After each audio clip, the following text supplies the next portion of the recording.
మహాభాగవతము నృసింహమూర్తి హిరణ్యకశిపునితో పోరి వధించటం. సాహసంతో బాలుడు పలికిన మాటను నిలబెట్టడానికి, తాను సర్వాత్మకుడనని నిరూపించడానికి హరి ఈ నరసింహ రూపం ధరించి నన్ను శిక్షించడానికే వచ్చాడు. ఇక శ్రీహరి చేతిలో నా మృత్యువు తప్పదు. అయినా ఇందరి ఎదుట నా బలపరాక్రమాలు ప్రదర్శిస్తాను, శత్రు సంహారం చేస్తాను, విజయం సాధిస్తాను అని భావించి హిరణ్యకశిపుడు వెనుకంజ వేయకుండా మనోధైర్యం తెచ్చుకున్నాడు. గద ఎత్తి తొట్రుపాటుతో అరుస్తూ ముందుకు వస్తున్నాడు.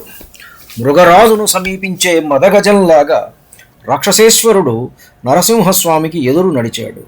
ఆ దేవదేవుని దివ్యకాంతి సమూహాల ముందు హిరణ్యకశిపుడు దావానలం ముందు మిణుగురు పురుగులాగా ఉన్నాడు.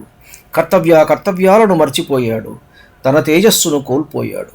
ధర్మరాజా, పూర్వం ప్రళయకాలంలో ఈ బ్రహ్మాండం మొత్తానికి అవరోధకంగా గాఢమైన చీకట్లు క్రమ్మి లోకం నాశనం కాబోతున్నప్పుడు ఆ అంధకారాన్ని ఆపోషణ పట్టి తేజోమూర్తి అయ్యాడు విష్ణువు.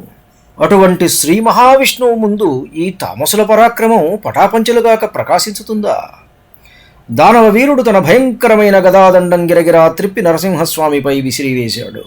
వెంటనే ఆ స్వామి గరుత్మంతుడు సర్పాన్ని ఒడిసి పట్టినట్లుగా రాక్షసరాజును పట్టుకున్నాడు. దానవేంద్రుడు ఎగిరిపడి ఇటూ అటూ గింజుకుని కోపంతో చాకచక్యంతో బలం పుంజుకుని పట్టు తప్పించుకున్నాడు. అధైర్యం చెందకుండా గరుత్మంతుని పట్టు తప్పించుకున్న సర్పరాజులాగా ఎగిరెగిరి పడుతూ చిందులు త్రొక్కుతూ పోరాడసాగాడు. తన భుజబలం ముందు నరసింహుడు లొంగిపోతాడులే అనుకుని రాక్షసేశ్వరుడు కలతపడకుండా విజృంభిస్తూ అతి నైపుణ్యంగా తన పరాక్రమాన్ని ప్రదర్శిస్తున్నాడు. ఆకాశంలో దట్టమైన నల్లని మేఘాల మాటున నక్కి నక్కి చూస్తూ దేవతలు, వీడు లొంగేటట్లు లేడు, మన జీవితాలకు ముప్పు తప్పేటట్లు లేదు అని దిగాలు పడి ఆలోచనలు చేస్తున్నారు. ఆ రాక్షసుణ్ణి రహస్యంగా చూస్తూనే ఉన్నారు.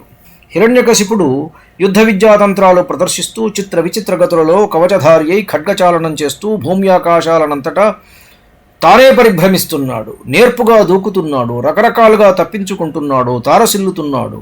భయం పుట్టించే ముఖంతో ఆకాశంలో తిరిగే డేగలాగా ఎగిరిపడుతున్న రాక్షసుని అహంకారాన్ని సహింపక ఆగ్రహించాడు నరసింహస్వామి. ఉగ్ర నరసింహస్వామి ఉచ్ఛ్వాస నిశ్వాసములలో అగ్నిజ్వాలలు వెలువడి భూమ్యాకాశాలు నిండిపోయాయి. ఆయన కోరల ధగధగ కాంతులు ఈ నిశాచరుని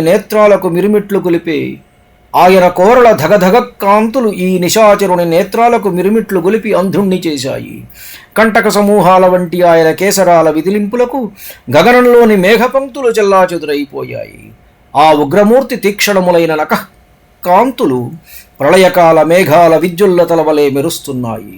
ఆ నరహరి అదను చూసి జటలు ఝుళిపించాడు. ఒక్కసారి గర్జించి హుంకరించాడు. కనుబొమలు ముడిచి తీక్షణంగా వీక్షించాడు. ఆ నరసింహుడు నాలుక వికృతంగా ఆడించి విజృంభించి దూకి దానవేంద్రుణ్ణి ఒడిసి పట్టుకున్నాడు. నాగేంద్రుడు ఎలుకను పట్టినట్టుగా ఆ నరసింహమూర్తి అవలీలగా అసురుణ్ణి పట్టేసరికి వాడు ప్రాణభీతితో సుళ్ళు తిరిగిపోయాడు.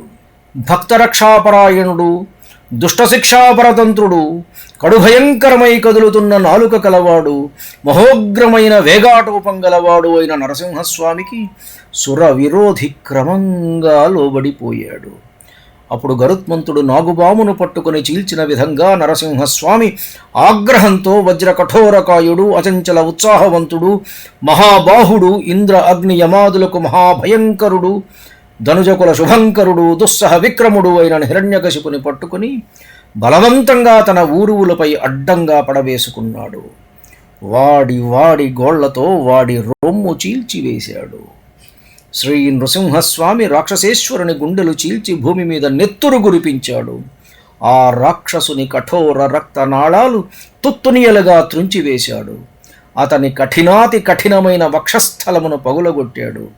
నిశాచరుని కండరాలను ముక్కలుగా ఖండించాడు. వాడి నెత్తుటి ప్రేవులు తాగి తన కంఠంలో మాలికలుగా వేసుకున్నాడు. దుష్టాత్ముణ్ణి ఈ విధంగా అత్యుత్సాహంతో చంపి నరసింహస్వామి నఖప్రభలతో ప్రచండంగా ప్రకాశిస్తున్నాడు.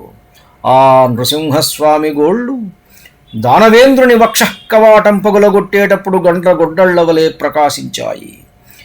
దేవ విరోధి హృదయ పద్మం పెకిలించేటప్పుడు స్వామి గోళ్ళు త్రవ్వుగోలల వలె విరాజిల్లాయి. అమర విరోధి రక్త నాళాలు త్రెంపివేసేటప్పుడు స్వామి గోళ్ళు బలమైన కొడవళ్లలాగా దీపించాయి. అసురేశ్వరుని ప్రేవులు తెగకోసేటప్పుడు ఆ గోళ్ళు రంపాలలాగా రాణించాయి. తన ఊరువులపై పడి ఉన్న రాక్షసుణ్ణి ఎటువంటి అస్త్ర శస్త్రాలతో పని లేకుండా నరసింహస్వామి తన నఖాలతోనే సంహరించి వేశాడు.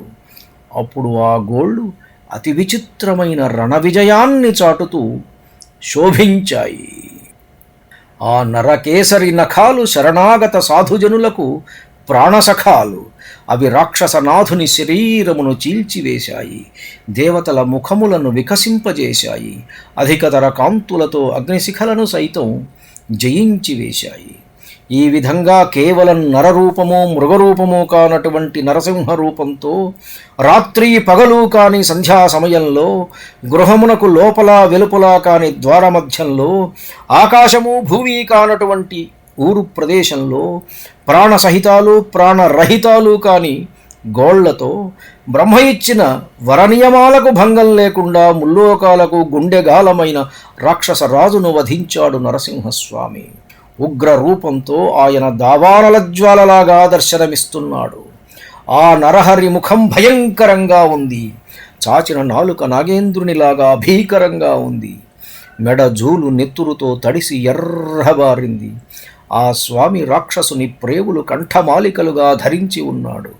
దానవుని హృదయ కమలం చీల్చివేసిన నరసింహస్వామి మత్తేభ కుంభస్థలం చీల్చి చెండాడిన సింహరాజంలాగా విరాజిల్లుతున్నాడు.